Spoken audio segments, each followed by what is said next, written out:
I am the tofu golem. Please enjoy the video. You begin by protecting the original, so duplicate the background layer and work non-destructively. Once done, isolate the shadow with the lasso or pen tool.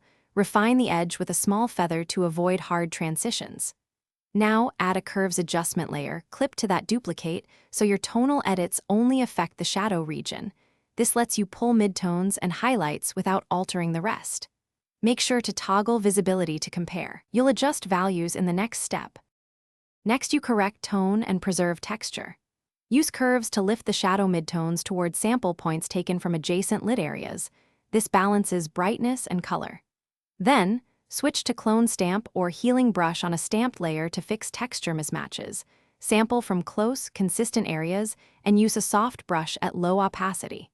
Once texture is consistent, make sure to apply a subtle Gaussian blur to the mask edge if needed, so the repaired area blends seamlessly with the surroundings.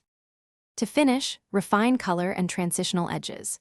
Use hue/saturation or color balance clipped to the shadow area to match surrounding tones, and paint on the layer mask with a soft, low-opacity brush to subtly restore original detail where required.